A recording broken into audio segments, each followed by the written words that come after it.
Our whole life is shaped by decisions, but there's 3 decisions you're making every moment you're alive. And the way you make these 3 decisions shapes your destiny. 3 decisions that control people's entire lives. They're happening right now as people are listening, and they can test in their own mind if it's true. When I was a little kid, I grew up in a pretty tough environment. I had 4 different fathers, and we had never had money even for food. I mean, Thanksgiving with no food, and my parents are fighting. It was the worst experience of my life. It was the most crushing experience I felt. I have a younger brother, younger sister. I'm the oldest. So I was trying to keep them from hearing this conversation. And then a miracle happened. Bang on the door. I'm the oldest. They're screaming. And so I go answer the door. And I answer the door, and standing there is this giant man. It was this little boy. And he's holding this huge box of food. And beside him on the ground was a black pot with an uncooked turkey in it. And he said, "Is your father home?" And I said, "Just one moment." I was like, this is a gift from God. This is going to change it all. This is going to make my mom and dad happy. It's going to be unbelievable. So I go, and my father is screaming at my mother through a closed door to the bedroom door. It's closed. "You answer the door." I said, "I did. He's got to see you." So I kind of teased. I said, "Dad, you got to come." So he said, "Fine." He made one last yell at her, and he walks in the door.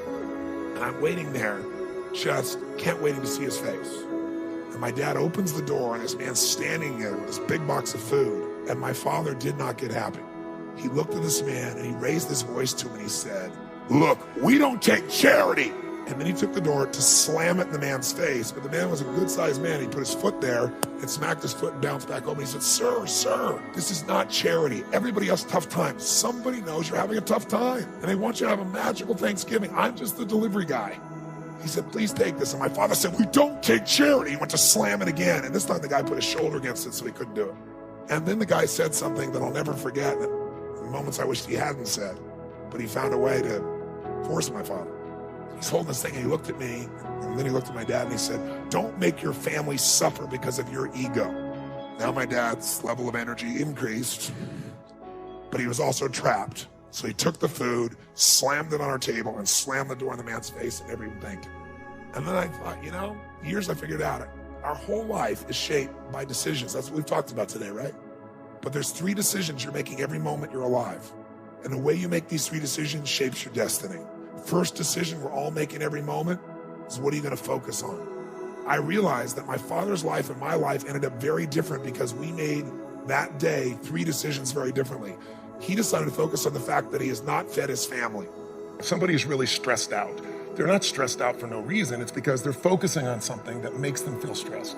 They often, when they're focusing on it, it changes the body. You start to feel tight. You start to feel a certain way. And then they use language like, "I don't know what to do. Why am I so overwhelmed?" So if we change what we focus on, if we change the way we use our body, if we change our language patterns, we'll instantly feel different. Think of how do people use their body when they're worried versus when they're excited. If you learn to use your body first, use your focus first, you can literally change how you feel in moments, and then you develop new habits where you start to feel good all the time, and it isn't some phony, fake pump up. It's literally the way you've conditioned your body, just like being fit as an athlete, you want to be emotionally fit. And the second question you got to decide, every moment you're alive, including this moment, what are you going to focus on? Second question is, as you're focusing on, what does this mean? What does it mean? And the bottom line on meaning is, if you think about it, you get to make up the meaning, and most people pick the worst one, don't they?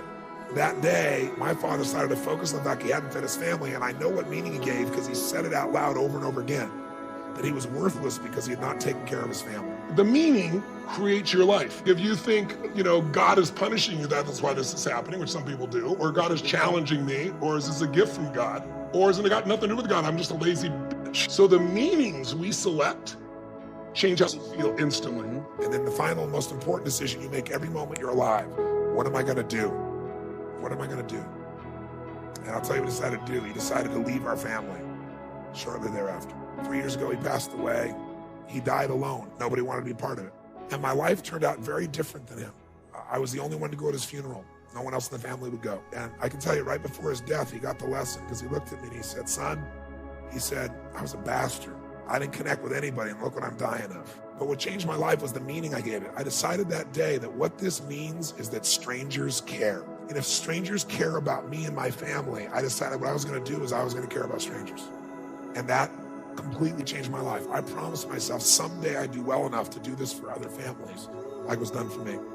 I realized in that moment that the worst day of my life, my father leaving, had actually been the best day of my life. Because if I hadn't had that experience, I wouldn't be here today. And now because of that, I get to live this life. And I have the desire and the drive and the want to give it this way. And so I've really realized that the worst day was the best day, that was God's gift. The gift wouldn't have been there if he would have stayed.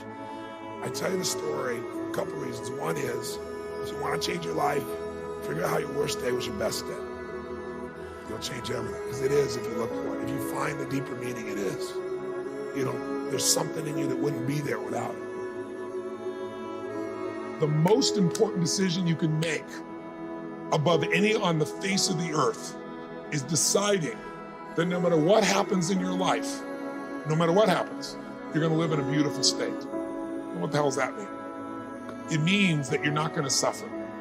It means a beautiful state is that you're going to be happy, but that's only one. Or you're going to feel creative, or you're going to be passionate, or you're going to be in awe of something, or you're going to feel love. Any state that's a beautiful state is really the core essence of who you are without fear. The decision to say, I am not going to suffer, that if suffering arises, pain's one thing, suffering's another. And the way you suffer is you focus on yourself. Right. Suffering comes when we obsess about ourselves, what we're getting or not getting, what we should have done, what others should have done for us. It's the me game. Your primary core is a giver, which is why you're prospering. You're not the me. You're like, how do I give more, do more, share more, create more? How do we do a better job for our clients? Your entire life is that. That's why you're prospering. And you're not feeling suffering. But when you do suffer, and I promise you do, you correct me if I'm wrong, it'll be because you're worrying about something in the future. How's this going to happen? Will this come together? Suffering could be worry, it could be anger, it could be frustration. It's anything that takes you out of the beautiful state. And here's what people don't get.